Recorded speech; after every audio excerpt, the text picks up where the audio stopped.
Bem, 7h07. Então vamos começar. E eu começo perguntando a vocês o seguinte: se vocês, como eu, já tivessem 75 anos, o que gostaria de construir com o restante da sua vida? Vocês me responderam que eu sou alegre, que eu tenho coragem, mas também tiveram alguns que me disseram o seguinte. Um disse assim: você é gulosa. E antes de fazer bariátrica, eu respondo: não, eu sou gulosa até hoje, eu sou gulosa de aprendizagem, de conhecimento e de comida também. Outro diz assim para mim: você é louca. Eu acho que louca eu sou também. Mas a maioria colocou que sou alegre e corajosa. Tanto que eu estou aqui para falar com vocês. E novamente eu respondo: se você já tivesse vivido 75 anos da sua vida, o que gostaria de ter construído? Tem alguns que com 75 anos dizem assim: deixa a vida me levar. Tem até uma música de pagodinho que diz: deixa a vida me levar, e diz também que agradece a Deus. Tem esses que agradecem a Deus. Mas existe aqueles que maldizem a vida. E quando fala assim: eu já vivi 75 anos, dizem: eu estou cansado, eu já fiz tudo que tinha que fazer no mundo, agora eu tenho que descansar. Não tenho mais nada para fazer. Então, o que está esperando? É aquele que faz assim: morreu e esqueceram de enterrar. É o ditado que se diz.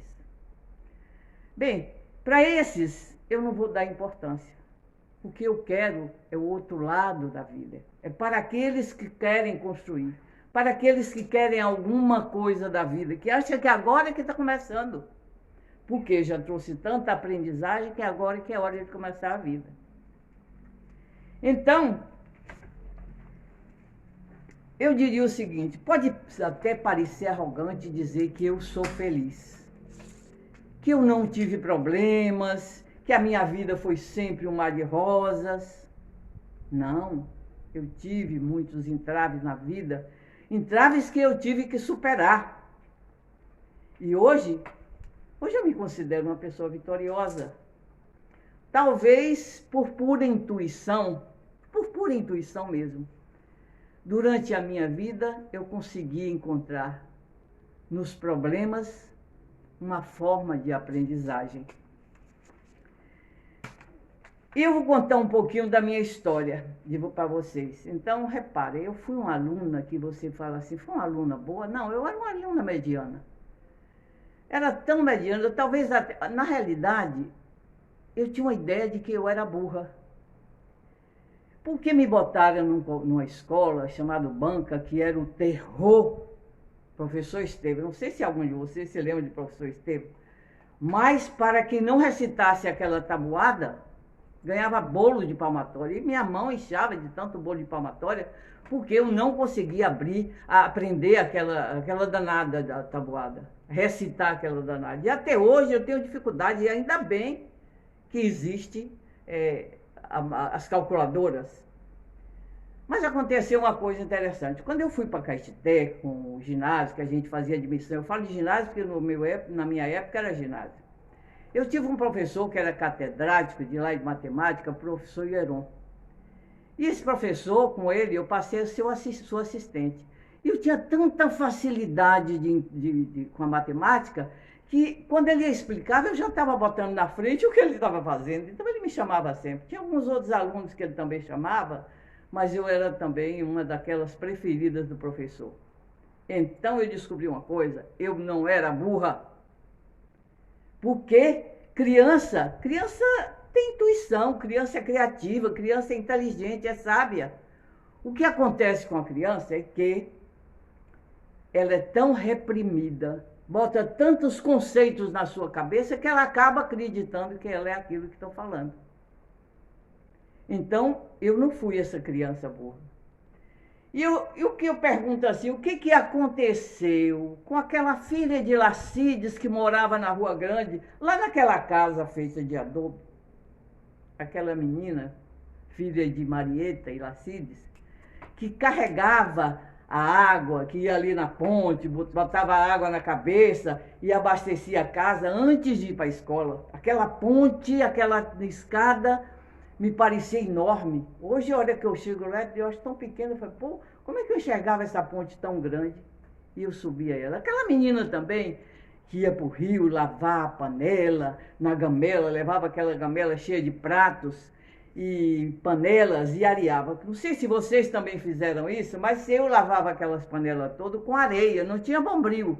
Era areia e o bagaço de coco, que você tirava aqueles farelos, e ali você lavava aquelas panelas e trazia para casa. E olhe que não saísse bem feita, tem que estar limpinha, arrumada, né? Então, também lavava a minha roupa. Então, tudo isso eu passei na minha infância, né? Mas uma coisa me chamava a atenção. Eu apanhava. Eu apanhava de Marieta e de Lacides.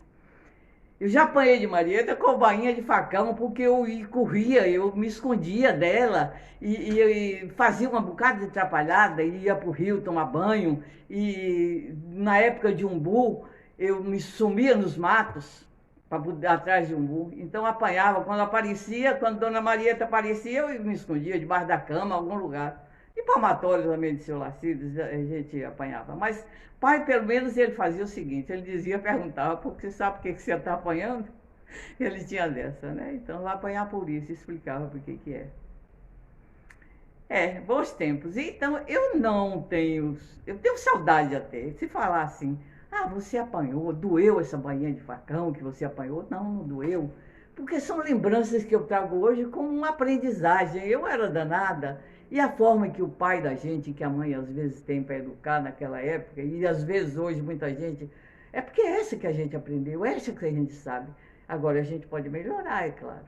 Então, quando você tem seus filhos e aprende alguma coisa, você vai melhorando. Eu era uma pessoa muito curiosa. E eu digo o seguinte, que logo cedo eu comecei a descobrir a vida. E vai um conselho para vocês. Você vê filme, é muito interessante, mas o livro é outra coisa. O livro você viaja, você encontra, você sente o cheiro, o perfume na sua imaginação. E eu li os grandes romances do cristianismo, e eu li vários outros romances, mas desses um ficou na minha memória, impregnado em mim, e faz parte da minha identidade, porque quando eu li o livro, e o vento levou, eu ainda me arrepio, eu sou Scarlett O'Hara. Aquela mulher forte, que na guerra lá nos Estados Unidos, depois de não perder tudo, que era rica, e depois de perder tudo, ela volta para a terra natal e para sustentar a família, ela arranca do chão a batata para sustentar a família. Ela tinha um sentido de família. Então eu me sinto muito, eu acho que eu tenho muito, desde aquela época eu me sinto como se aquela pessoa, Scarlett, fosse assim uma grande heroína e com quem eu me identifiquei. E hoje, se eu olho para o passado, eu tento descobrir que estratégias eu usei para chegar até aqui. Porque todos nós usamos de algumas estratégias.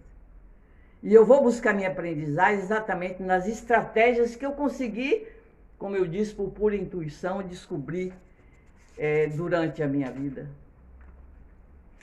Na minha vida, eu tive algumas coisas que foram fundamentais.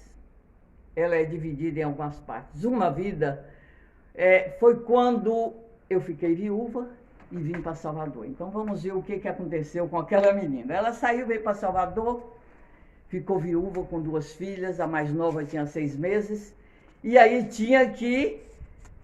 já tinha um sonho, que era estudar, fazer faculdade, e aí já tinha esses sonhos. Quando o marido morreu, ela veio para aqui. Então o que aconteceu com ela?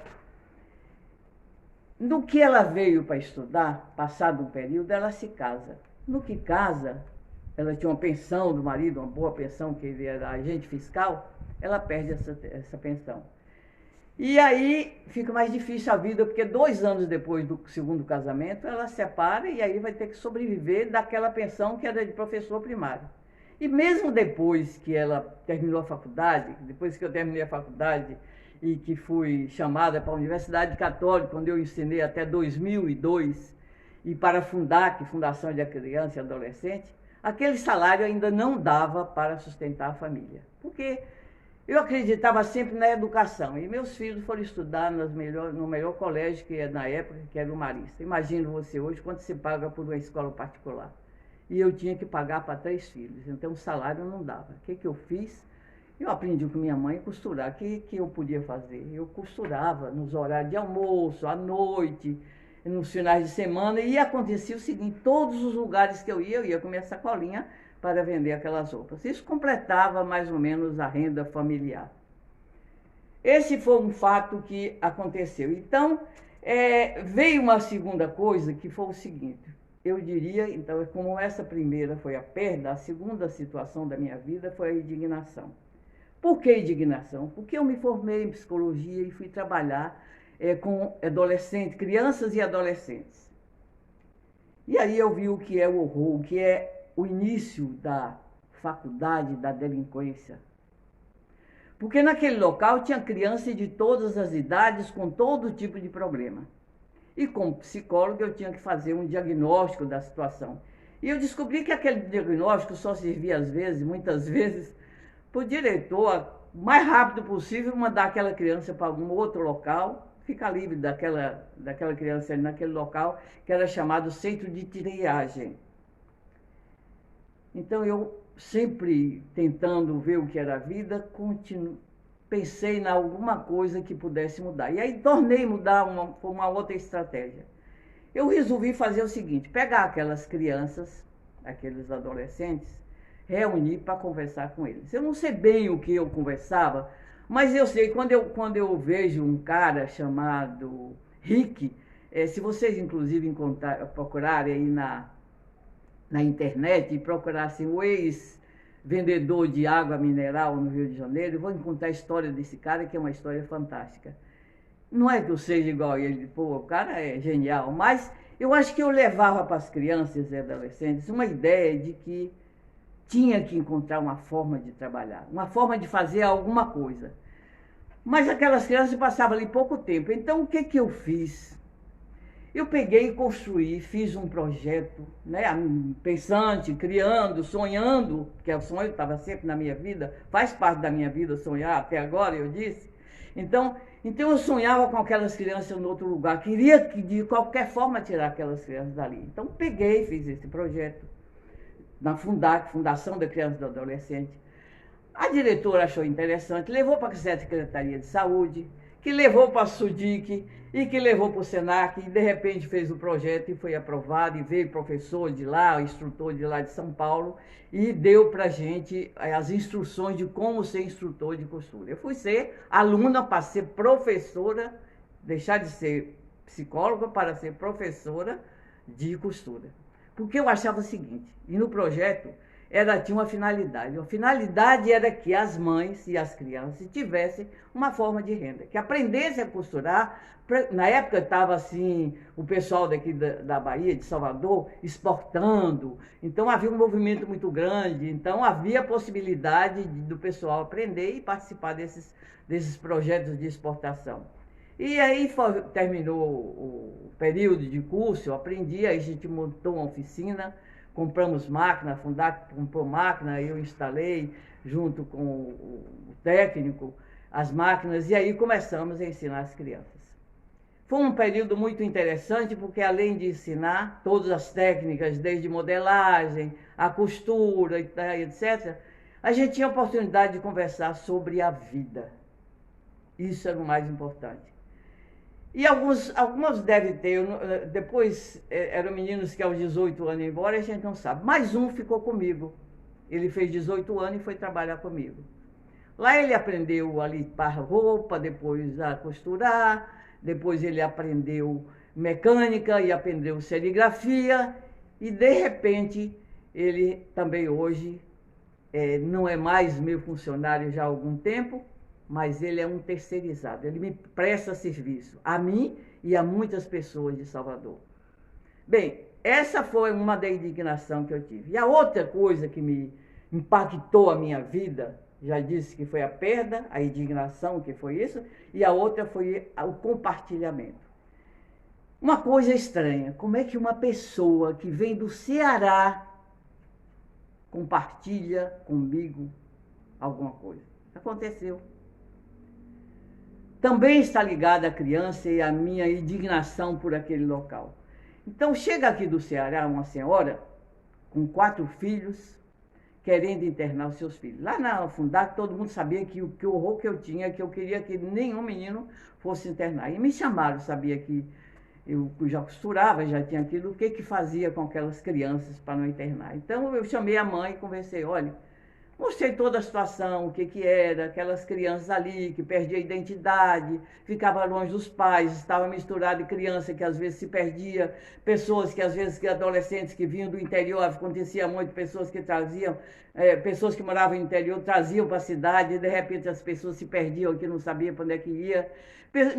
Crianças que já estavam começando com um comportamento delinquente, pequenos roubos, e até crianças com história de crime, de estupro, de coisas bastante graves. E tudo misturado. Então, por isso que eu digo que ali era a escola do crime. Ali começa a escola do crime, e eu era contra.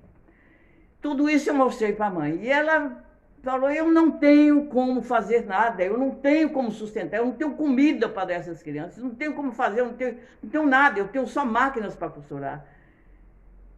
Aí ela pensou e falou assim, eu tenho uma solução, só se você me ajudar. Eu espantei, falei, como é que eu vou ajudar essa pessoa? Eu tirar para dar, eu posso dar alguma coisa, mas o que ela disse? Seja minha sócia. Eu sei costurar, eu tenho como fazer, eu costuro roupa industrial. Você compra o tecido, me subsidia, faz um subsídio financeiro e a gente divide o que sobrar. Não é que eu aceitei? Então eu disse que eu estava compartilhando para evitar o internamento dessas crianças. E nós trabalhamos durante algum tempo, mas é uma senhora valente, que entendia, e eu também aprendi com ela muita coisa, né, da área industrial. E aí, o que aconteceu? Essa moça, depois de um tempo, disse assim para mim, e a gente já tinha feito esse acordo, que era uma sociedade temporária. Agora eu já tenho, ela disse, agora eu já tenho condição de viver sozinha. A gente se separa? Eu falei, claro. Aí eu continuei fazendo o que eu fazia. Era malha, roupa, aquelas camisetas que dizia alguma coisa da vida, que lembrava coisa da vida, e eu continuei meu serviço de moda, etc. Passou um tempo, ela me chamou de novo e falou, vem cá, eu tenho uma empresa que eu não estou interessado em trabalhar com ela. Você quer? Eu disse, eu quero. E aí começou Dona Farda, 1980. Desde lá, eu venho trabalhando para levar a Dona Farda para frente. Aí começou a história de Dona Farda. Então eu já tinha, com isso aí, eu já tinha um grupo de colaboradores bastante comprometidos. E aí eu comecei a trabalhar. Mas antes de eu falar isso, eu vou dizer uma coisa para vocês. Por quê? Na minha vida, quando eu falo que sonho, eu vou voltar, eu vou lembrar uma coisa importante que me fez tomar decisões. É o seguinte, eu tinha um sonho. Não era um sonho, era um pesadelo. Desde criança até adolescente eu tinha um pesadelo. Pesadelo que eu não entendia o que era. Alguma coisa que me incomodava, que eu não sabia o que... É uma coisa estranha que até hoje eu não sei como eu sentia, mas que eu tinha a sensação de que se eu acordasse e visse aquilo, alguma coisa ia acontecer. Eu tinha medo de acordar e ver o que era. Mas eu venci o medo e disse, eu vou acordar. E tentei várias vezes acordar e não acordava. Até que um dia eu acordei. E sabe o que eu vi? Era um cachorro. Um cachorro enorme. Era um cachorro que vinha e me atacava.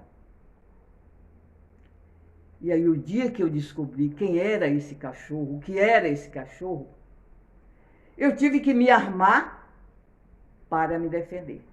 Na vida é assim, foi o que eu aprendi. Então, quando esse cachorro vinha para cima de mim, que eu tinha esse sonho, que ele vinha para cima de mim,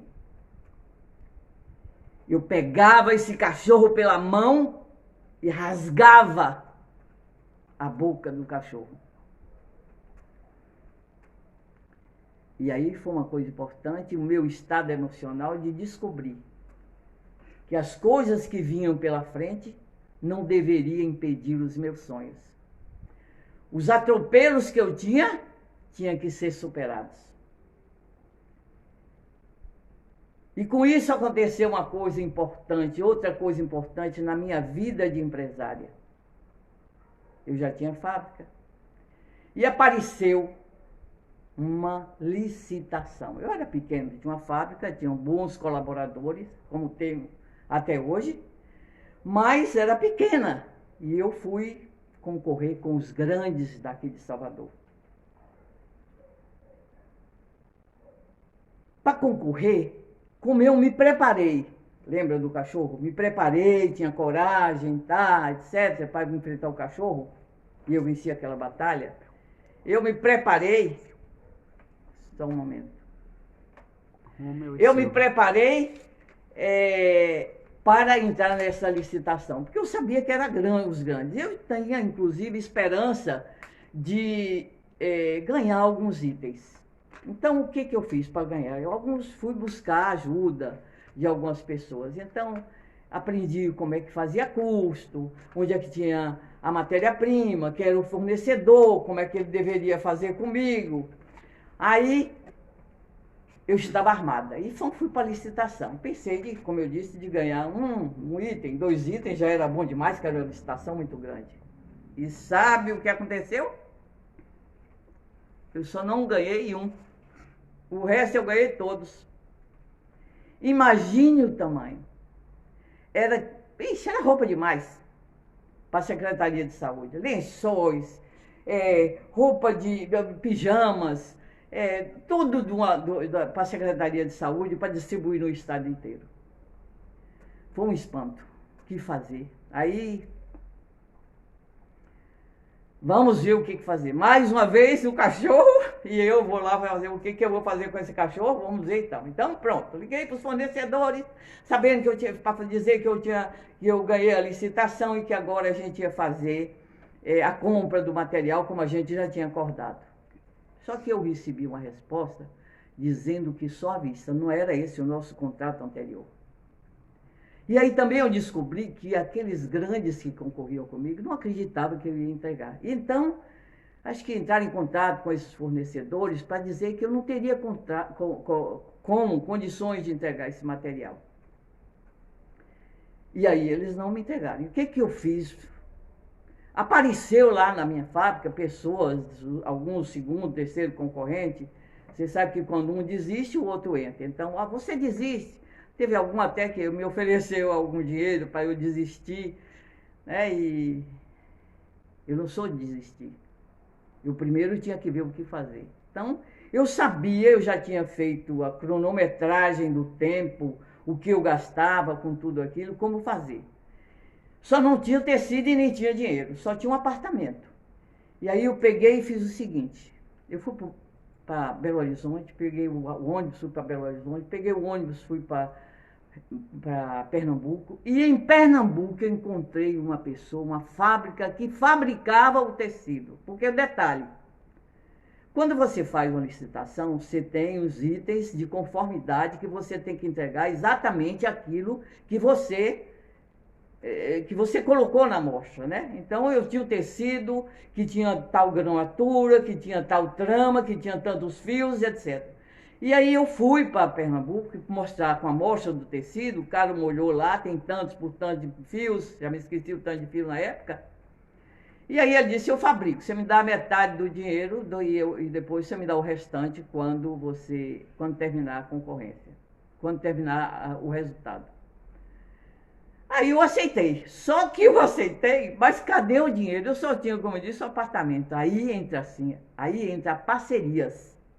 Você não pode fazer nada sozinho. Você tem que ter parceiros. Eu tive vários parceiros, mas em especial eu vou citar 3. O primeiro foi meu irmão Francisco. Eu disse para ele: Chico, eu só tenho um apartamento. Você me presta o dinheiro. Se eu perder, você fica com o apartamento. A minha filha enlouqueceu. Eu vou morar onde? Né? Ela dizia. Mas ele me prestou o dinheiro. E com esse dinheiro eu dei entrada no tecido. E aí chegou aqui em Salvador, lá em Brotas, onde eu tinha fábrica, chegava carreta de tecido. Esse tecido era o seguinte: ele era fabricado em Pernambuco, pegava um contêiner no navio, ia para São Paulo, para uma tinturaria, era tingido e voltava para Salvador. Então, ele saía de Pernambuco, ia para uma outra fábrica em Aracaju e voltava para Salvador. Então, era muito tecido. A gente trabalhava dia e noite. Então, para trabalhar, veio outro parceiro. E esse parceiro foi o meu irmão Silvano. Ele saiu de Riacho e veio ficar aqui o tempo necessário. Então a gente alugou uma Kombi, um motorista e saía distribuindo para trabalho para todo mundo aqui, algumas facções que faziam esse trabalho. E aí começamos a entregar o material. Eu já estava fazendo, não tinha como estocar esse material lá na fábrica, a gente ia fazendo e a Kombi ia levando e entregando. No primeiro e segundo lote que a gente entregou, a Secretaria de Saúde me chama para dizer que tinha um detalhe tal, que estava faltando, tá, etc. E aí eu fiz o quê? Olhava e via que estava conforme. Porque a gente tem que olhar bem o edital para saber tudo direitinho. Então o edital estava lá, a amostra estava lá, e eu ia, levava, mostrava, estava certo. Então eu fui chamada à secretaria várias vezes, tão cansada, e aí veio a terceira pessoa fundamental em tudo isso, que foi o doutor Rommel, esse advogado aí, Riacho. Ele é que me orientava o que eu tinha que fazer, porque eu era ingênuo, inexperiente, então ele me orientava o que fazer. Então, eu ia, mostrava, argumentava, às vezes era escrito, né, para escrever aquela coisa toda, ele escrevia, eu dava os detalhes, ele escrevia. E foi andando e eu entregando roupa, e cada vez via que estava certo, até que houve o último cachorro. O último cachorro que eu disse, a última coisa que eu tive que enfrentar. O secretário de saúde me chama e diz assim para mim: Dona Elisete, eu sinto muito, mas eu vou devolver o seu material, porque está aqui uma denúncia de que o seu tecido não é compatível com a amostra. O que eu fiz? Como eu disse para vocês, como eu me preparei para acordar naquele sonho do cachorro, até encontrar qual era o problema que eu tinha que enfrentar, eu tinha também me preparado, porque na vida, se você quer fazer alguma coisa, você tem que se preparar. Não pode ser assim aos troncos do barranco. Por exemplo, eu estou aqui fazendo essa live, eu tenho medo, eu falei com vocês que eu estava com medo, eu estava ansiosa, e sim, eu estava. Então eu me preparei, eu tenho respeito por vocês, então eu fiz um roteiro para não esquecer de algumas coisas. E ele está aqui, e se eu esquecer, eu dou uma olhada para ver o que foi que eu esqueci. É o respeito que se tem. Então, na vida você tem que se preparar para qualquer coisa. Os medos você tem que se preparar também para eles, para como enfrentar. Então eu disse para o diretor: doutor, o senhor é médico e o senhor faz diagnóstico dos seus pacientes, mas muitas vezes o senhor não tem certeza do seu diagnóstico. E o que o senhor faz? O senhor vai à busca de outros profissionais que lhe dêem uma confirmação daquilo que o senhor está pensando. Não é isso? É. Então faz o seguinte: existe 2 laboratórios aqui que eu conheço no Brasil, um CETIC do Rio de Janeiro e outro em Pernambuco. Laboratório de tecido. Então o senhor manda, por favor, essas amostras para o Rio de Janeiro para analisar. Porque quando eu fiz esse trabalho, eu tenho certeza de que foi feito. Se alguma coisa foi errada, né, o fabricante vai ter que me explicar, mas não era, porque todo lote que chegava, eu analisava, eu tinha uma lupa, eu tinha uma balancinha para pesar aqueles pedacinhos de tecido para saber se estava certo. Porque eu não queria, eu não posso perder. Ele, tá bom, dona Elisete, eu vou mandar, a senhora volta, eu vou mandar analisar esse tecido e eu chamo a senhora posteriormente para uma resposta. Dias de angústia, dias que eu não dormia, preocupada. A gente fica preocupado, não sabe o que vem. Mas eu tinha certeza do que eu estava fazendo certo. Aí ele mandou me chamar, o diretor chamou e falou, dona Elisete, a senhora tem razão. Foi o que aconteceu. O tecido é compatível com a amostra que a senhora mandou. Pode entregar o material. No frigir dos ovos, como diz assim, foi uma época próspera. Desse trabalho, porque trabalhar de uma forma diferente com os meus funcionários, aqueles que tinham casa reformaram suas casas e os que não tinham, eu comprei um terreno, fiz uma estrutura e eles construíram suas casas. Então, é bom a gente lembrar que ser ousado, ter coragem, é importante. E se armar de coragem. Eu acho que vocês também devem ter tido muitas experiências, talvez até mais difíceis do que eu. Mas aí eu pergunto para você,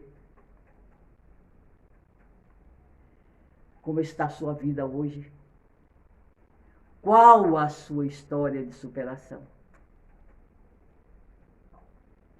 Eu só afirmo que medos devem ser enfrentados. Porque medos, quanto mais eles ficam guardados em você, mais eles se fortalecem. Tem uma história que eu vou só para ilustrar, contar o seguinte, o que significam os medos. Na história da aviação, quando um piloto sofre um acidente, ele vai pilotar, está aprendendo, vai pilotar e sofre um acidente.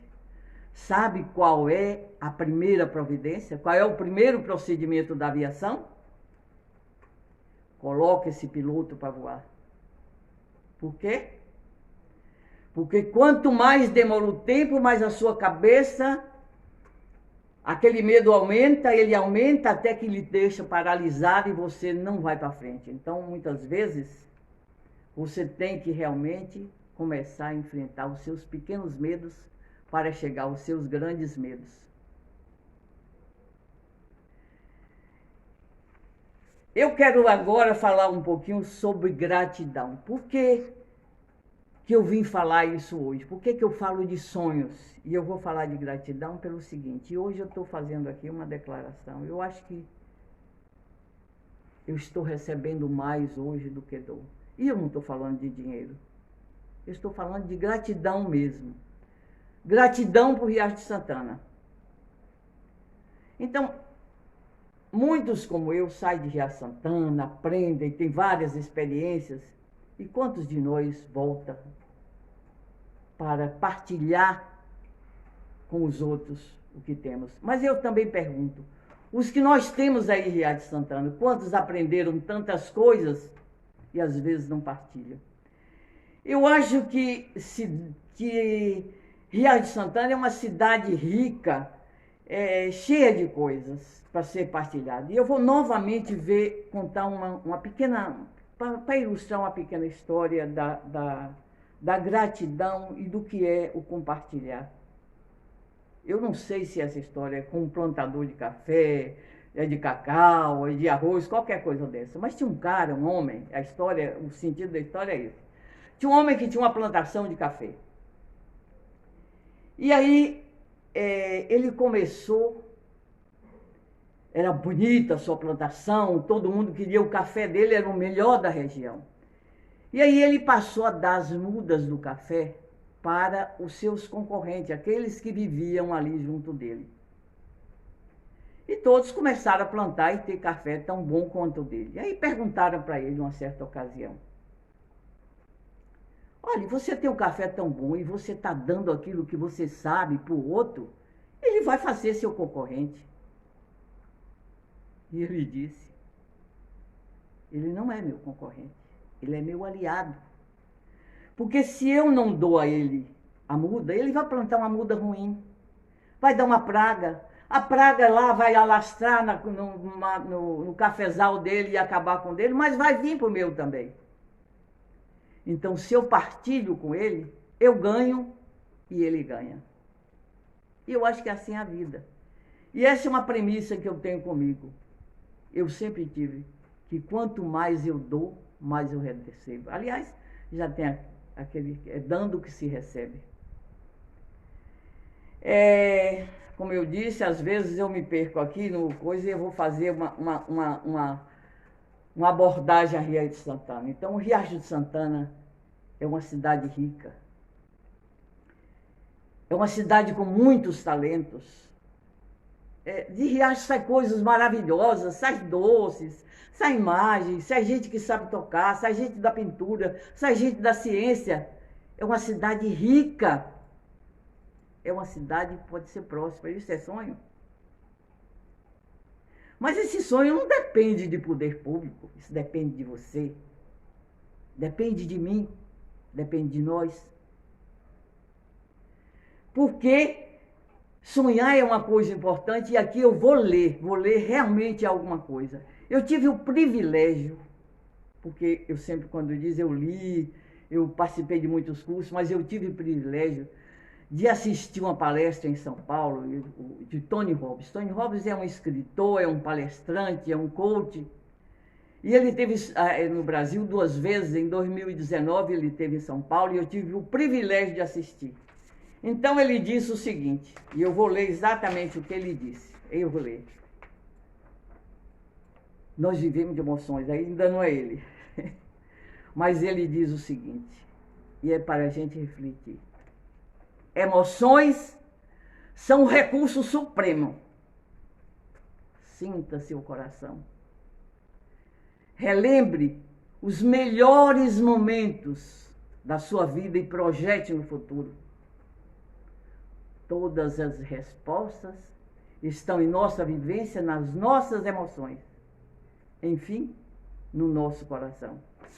Se cada um pensar alguma coisa e refletir sobre isso que Tony Robbins disse, a gente pode partilhar toda essa sabedoria que tem Riacho Santana, tornar Riacho Santana uma cidade próspera, independente de nada. Só depende de nós, de ver, de criar, de imaginar, de botar ideias, de trazer coisas. E, inclusive, o meu presente que eu quero é que vocês tenham ideias, que botem aí para mim. Não é um parabéns que é muito bom receber, eu já recebi muitos de hoje, mas eu quero que coloquem ideias de como é que a gente pode transformar essa cidade. E não serve só para Riacho Santana, serve para qualquer lugar, serve para qualquer família.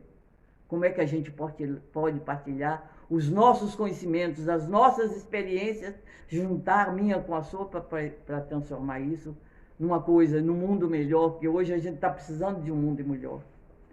Então eu digo o seguinte, é possível sonhar. Não depende, mais uma vez eu digo, do poder público. E agora eu vou fazer uma coisa. Eu vou convidar vocês a sonharem comigo. A fazerem comigo uma caminhada nos sonhos. Vamos caminhar nos sonhos. Se quiser, feche os olhos para poder imaginar. Mas imagine o tamanho do seu sonho. Qual é o tamanho do seu sonho? Qual é ele? Lá no fundo do seu coração. Qual é o tamanho do seu sonho? Imagine todas as possibilidades criativas de cada um.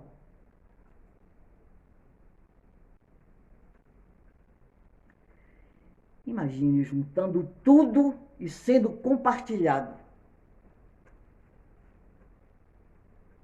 Imagine todos os sonhos transformados em um grande sonho. Tem um outro cara importante que diz o seguinte, e eu coloco vocês para pensar. Walt Disney, ele diz o seguinte, se você sonha, você pode fazer. E eu sonho. E a pergunta agora é o seguinte, o que eu faço do que vocês disseram de mim? da alegria e da coragem. Se eu não deixar nada para o mundo, ficar só em mim. Está aí o meu recado. E muito obrigada.